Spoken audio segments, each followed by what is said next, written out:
Well, it's the end of September, and that means three things. That means football season, which I don't really care that much about anymore.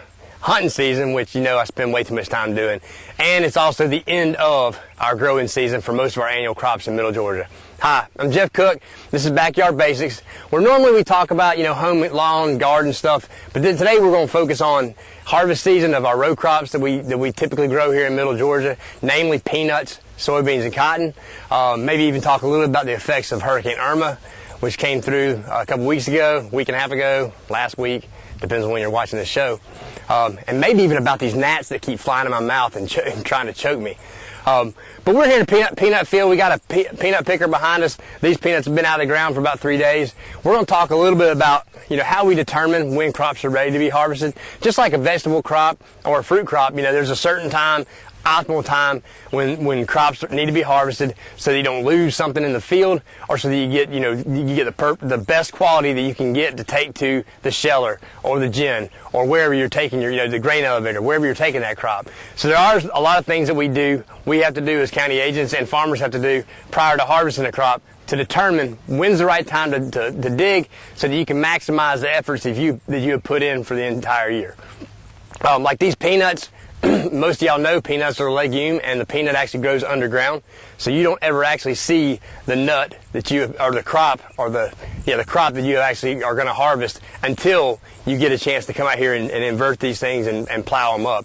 So it's kind of, it's one of those things, it makes me a little nervous when I'm sampling fields, trying to determine if the crop's ready, trying to make sure that I get it exactly right, because not only do they have to get it out of the field in a timely manner, they got to play the weather, other factors like that. They got to look at hurricanes coming. They got to look at dry weather coming, whether they can actually get a plow in the ground. So we're going to talk a little bit about peanuts to start with, and then we'll move on to some other things and talk about how we determine, or how we help determine and help the growers determine when the best time to dig, pick, defoliate a crop is. All right, like I said earlier, a peanut is a legume, and the actual peanuts grow underground. So this is the above ground portion of the plant that you would see, and these are the peanuts. We've talked about this before in previous shows. I've showed you how peanuts grow.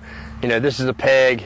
This is a peg. This would eventually become a peanut. It came from the actual flower on that plant. But these are the peanuts that they're going to be harvesting right now. In the next couple of coming weeks. Say into September, on into October, and in other areas of Georgia, on up into November. But what we need to do is we need to determine if these peanuts are mature. And I think a few years back, one of my colleagues from down in Americus in Sumter County came up and did a show on peanut maturity, but I figured I'd touch on this because I was going to touch on some other crops as well. But as this plant grows, the first flowers that you will find on the plant is going to be here near the root, what's called the root crop. So what you would expect is you would expect these peanuts closest to the root to be the most mature. And as you go farther out, they should be a little bit less mature, a little more white, a little more green, as some folks say. So what we do is, a long time ago, a few years back, whenever it was, I don't know the exact date, somebody a lot smarter than me came up with a way to determine when these peanuts are ready. You can't just always look at a peanut and say, oh yeah, that's ready. There's a lot of physiological things that happen within this pod, to the nut, to the shell, that lets you know that they're ready. So rather than saying, okay, I'm going to go out here and take a sample across this field, 8, 10 plants, and determine if they're ready, rather than taking each one and cracking them open like they would do at the sheller and look at them to see, what they look like, somebody came up and somebody developed what they call the whole scrape method. And they call it the whole scrape method is because what you want to do is you want to scrape the saddle part of this peanut, with a pocket knife. Mostly dull pocket knife, so you don't cut yourself. This is how it was originally done with a pocket knife. You scrape it. You look at this right here on the saddle. You look for it to be black to brown. That's a mature peanut. What you'll find is as you go farther out, these peanuts are going to be light. They're going to start turning orange. The ones that are a little bit farther off from being fully mature, they'll be orange. Prior to that, they're yellow, and prior to that, they're white. I've got some examples here. We can kind of zoom in on the tailgate of my truck. So what you'll see when you start scraping is the ones out there on the limb, they're going to be white on the inside. That peanut is white right there, and you've got this white membrane on the inside of the pod. That's an immature peanut. This thing will lose a lot of moisture and a lot of size when it's harvested. As you get a little bit farther along, you start losing some of the white. You start seeing some oil spots on the peanut. Peanut starts turning a little pinkish. You go a little farther, you get a little bit more, you know, a little bit more is gone, a little bit more oil spots on the peanut. And I pulled this from a field that's about 11 days off, so I didn't have a lot that were really, really slick on the inside. But you can see you've lost a lot of that membrane, and the peanuts are really filled out, really tight in the hull. So that's what you're looking for, and you can determine that by doing this hull scrape method. Since we don't have a lot of peanuts in Taylor and Peach County, where I am actually a county agent, I don't have one, but a lot of the county agents who actually have more acreage of peanuts, they have that pressure washer now. You know, a pressure washer with a turbo nozzle will knock all this outer hull off, and you can actually see this color, and then you can put it up on a peanut maturity board. As you can see on the screen right here, the peanut maturity board will show you the different classes of peanut and show you when these peanuts are actually going to be ready. So that is how you get from the seed to the bin, as we saw earlier in the show. All right, so we've come down the road. We're now in a cotton field, another one of the crops grown in this part of the state and all across Georgia. You know, we're the #2 cotton state in the country. Talk a little bit about the timeliness of harvest on cotton, you know, why it's important. First of all, thing to know is cotton is actually a perennial. It's more like a tree. It's a subtropical kind of tree that we're growing here as an annual crop, which poses some challenges in itself throughout the growing season. But there's a lot of things that can happen that can cause quality issues with the lint. The lint is the cotton that we actually harvest. The lint is actually fibers that surround the seed of this cotton plant. So the seeds form the cotton. You might be able to see this seed right here. So there's a lot of things that happen during the growing season, whether it's rainfall, lack of rainfall, temperatures, you know, fluctuations, disease, things like that. A lot of things that happen as this cotton's developing that can cause problems or can cause issues with the quality of the lint. Then you've also got to figure in the factor, well, if this cotton opens up from bottom to top and you got a bowl that opens up, lint's open on the bottom for a long period of time, and it's sitting out in the elements, you know, it's gonna cause issues with quality. You think about a pair of underwear hanging out on a clothesline. If it sits out there for a week or two, you know, it's gonna mess up the quality. You know, you might have holes in it a lot quicker than you would if you took it in this next day, right when it was dry. So maybe a poor analogy, but cotton sitting out in the wide open, getting rained on, getting wind blown, getting honeydew from aphids. All of these things can factor in to the quality that the gem will actually see. So it's nice if we can get all of these bowls mature fairly close to each other, get them opened up fairly uniformly from top to bottom, get all the leaves knocked off, and get this lint harvested in a timely manner to reduce the amount of weathering, the amount of environmental and other factors that can play on the quality of that cotton once we've grown the cotton.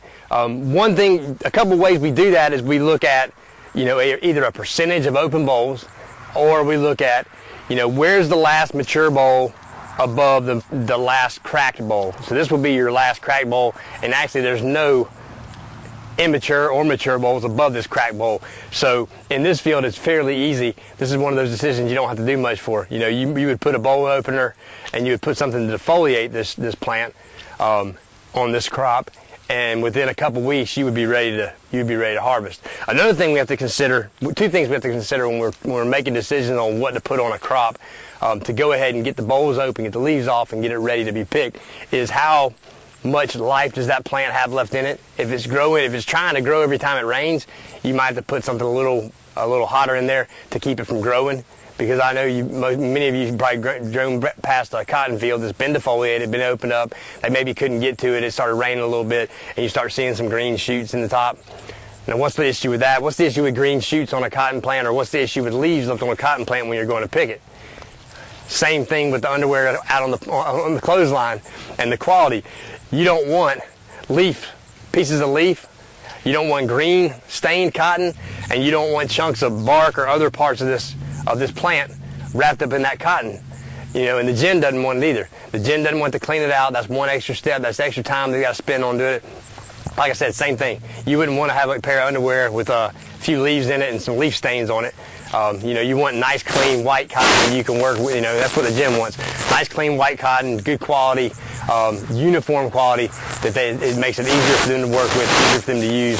And then in the bottom line is that the growers should see maybe not a premium for that product, but they will.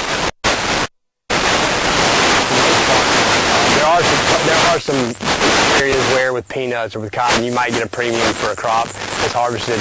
Most of the time what it is we're just trying to keep from getting knocked when we get it to the gin, or when we get it to a buying point with peanuts, to make sure we don't have trash in it, we don't have leaves in it, we don't have stains in it from the leaves, from green leaves, when they go through the combine. With peanuts, we want to make sure we don't have, a lot of immature stuff. We want to make sure we don't have a lot of diseased things. So there's a lot of considerations. When is it time to get these things ready? Most, like this year we had a lot of rain, so dryland crops or rain-fed crops look pretty good. But a lot of years, a recommendation that we make is to dry invert, in a separate time or in a separate bin or separate wagon or separate bales than irrigated crops. A lot of times the quality is just a lot better on your irrigated crops, even if your yields aren't terribly different. A lot of times quality is where it's going to get you, and if you get quality with good quality, you're just hurting yourself on what you spent a lot of money, a lot of effort making, to produce that good quality crop. From here we're going to something we don't really ever see this season, but we'll talk a little bit about soybeans and what they look like this year. This might be this is like the one shining year in the last. Talk about soybeans, so I'll, at least step into a field and talk about it. All right, we came by a soybean field, which I said a minute ago when we were in the cotton that we really don't have to help with decision making on harvesting soybeans. The way a soybean crop grows is it'll grow vegetatively, start flowering, the vegetative growth stops, it starts flowering, then it starts setting pods. Once the pods are set, they start filling.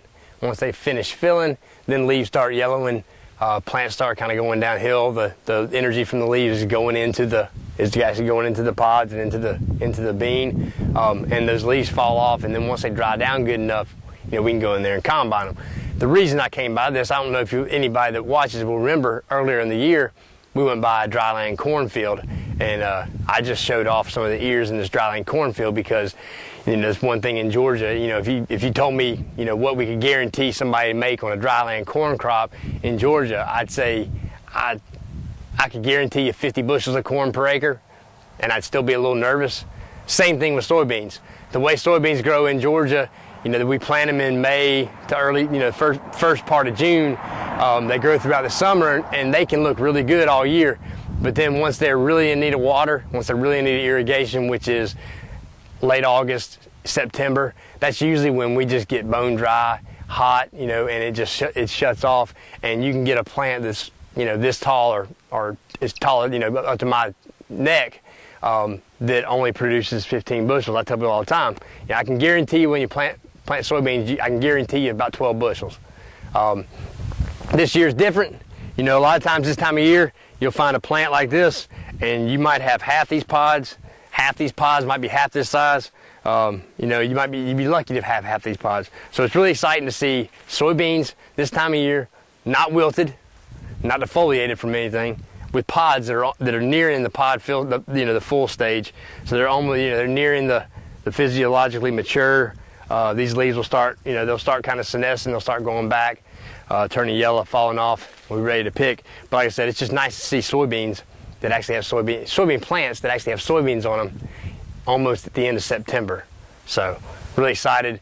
We've talked a lot about what Irma did in Florida and South Georgia and Middle Georgia, and all the bad it did. I know a lot of people were without power for a long time. Trees down, a lot of pecan trees in Peach County and that way, and even farther south, on the ground, a lot of income and a lot of establishment costs that are basically just lost. But one good thing it did is it allowed us to dig peanuts like we were doing earlier today. Because it actually got got the soil moisture up enough we could put plows in the ground, and it also probably finished this soybean crop off where we can get it out of the field to actually have a decent yield, which would be nice to recover from last year where we had 3 months of drought. So hopefully, this little bit on kind of harvest season will help you out. One other thing to consider and think about during harvest season, there's going to be a lot of big equipment. There's going to be a lot of wagons pulling peanuts. There's going to be a lot of tractor trailers with soybeans, and big cotton pickers, big cotton picker balers, a lot of big equipment. You know, a lot of it has flashing lights, a lot of it has the, you know, the slow moving vehicle symbol on it, the reflector. You know, when you see that, pay attention to it. You know, if you're going 65 miles an hour and the tractor's going 25 miles an hour, it doesn't take you long to meet up with that tractor. I know y'all all remember those questions from class. You know, if something leaves Chicago if train A leaves Chicago at 10:30 and train B leaves at 9:30, well, just think, if train A is a tractor and you're train B, you're going to hit that train pretty quick at the speeds they're going. So pay attention, you know, watch out, give them room, and help them avoid you as well. Not only are they slow, a lot of this stuff's pretty wide. Don't think you can drive under any of it. But one more thing we're going to talk about before we get out of here for today. We're going to talk about peaches. We don't have as many pecans over here in Taylor County, but the same thing happened to some peach trees getting knocked over. So we're going to move over to a peach orchard or young peach orchard and look at them, talk a little bit about what you can do. If you had some trees, you know, some younger trees or mid-aged trees that might have fallen over, been blown over by the storm, we'll hit on that real quick. All right, so we said we're going to talk a little about trees real quick. I mean, if any of you have driven through the Fort Valley area, the Peach County area, and the surrounding, where you got a lot of growth in the pecan industry, you'll see a lot of pecan trees laying flat to the ground. So there are a lot of questions on what to do with these trees. Initially, what I would say do, you know, if the tree still looks fine, if there's still life left in the tree, I would probably leave that tree for now. You know, it's still the hottest part of summer, early fall. We have not really started going into a time when trees are going to be dormant. Root growth, or, you know, root stimulating growth, you know, is going to be best when the temperatures are cool. If you do a lot right now, what happens, and this tree's not leaning bad, but it's leaning a little bit, and you can see that it's been staked up. As a tree, if a tree leans one way or the other, the roots on one side most of the time will break off. You break a lot of roots on this side. So then if you come back and you try and go right back in and stand that tree back up, a lot of times what happens is you break the roots off on this side. And what the tendency is to stand it back up, tie it off so that it's not going to fall back the way it fell already. And then what happens is the next time we have a storm, the wind blowing this way, the thing goes that way because you've broken these roots. So probably the best thing to do if you do have small trees like this, and the younger the tree, the better it can bounce back from this. The older the tree, it can be worse. But probably if you are going to stand a tree up, or if you're going to try and do something to that tree to right it a little bit, probably the best thing, especially as they get older, will be to wait for these trees to go dormant. That way, if you do damage roots, you know, you'll have time during the dormant season through the winter time for roots to regenerate. And probably also will be to take some of that top off. That will reduce the amount of, the amount of demand on the root system in the spring when that tree does try and to break out of dormancy. Because unless that tree is completely dead before it goes in dormancy, it's going to try and push out buds. It's going to try and, buds that are forming now or have formed already are going to try and push next year. One thing we're going to look at, hopefully we can do a little bit of trial work on this, is we're going to look at using a tree spade on some of these pecan trees. Once we get dormant, December, January, February, at multiple different times during the winter, and see if we can use a tree spade to reset that tree, just like you would if you were transplanting and moving somewhere different. As long as that tree still got a little bit of life in it, then I think we might be able to do that. Another thing really to just touch on real quick, a lot of people are asking, what about these nuts that have fallen on the ground? We probably lost, somewhere, in some places, trees lost 100% of the crop they had on them. In yards and things like that. Other places it wasn't so bad, maybe 20, 30%. But what about harvesting the nuts on the ground? Kind of like a peanut, like I said, if you harvest that peanut too early, it's going to be a lot of water. There's no oil in it. It's not going to be physiologically mature, so that nut's just not going to form right. What's inside that pecan shell is going to shrivel up. It's going to be poor quality. So most of these nuts that are on the ground, if it wasn't something early, an early variety, then what you're going to see is that the meat inside that nut's not going to be good. It's not going to be quality. It's not going to be something you want to eat. No oil in it. Oil. Everybody knows oil is what makes pecans, one, a healthy snack, and also a good tasting snack. So without the oil in there, it's not going to be the quality that you're used to when at the end of the season normally. So most of these things, if you can't roll the husk or the shuck in your hand and have it come apart, most of those are so immature that they're not going to be a quality and what you want to eat or spend the time picking up. How about that? Well, we touched on a little bit of a bunch of different stuff. We touched on harvest season and kind of, crop maturity. We touched on these trees to try and hit on, some things, some timely stuff with hurricane. Hopefully this will kind of show you, help you out with, if you do have trees in your yard, or if you're a grower and you have trees and you have questions about what to do. As always, you can always call us at the Peach County office or the Taylor County office, or email me at the email address on the bottom of the screen. With questions about this day's this month's episode, whatever it is, this day's episode, or if you got suggestions, I'm always looking for them. I don't like repeating myself, but I do it sometimes. So if you got a suggestion, give me a call or shoot me an email and give me a suggestion for a show. Maybe we'll put it on the air and maybe even mention that it was you who decided on it. As always, I'm Jeff Cook. This is Backyard Basics, where we're filmed in your backyard.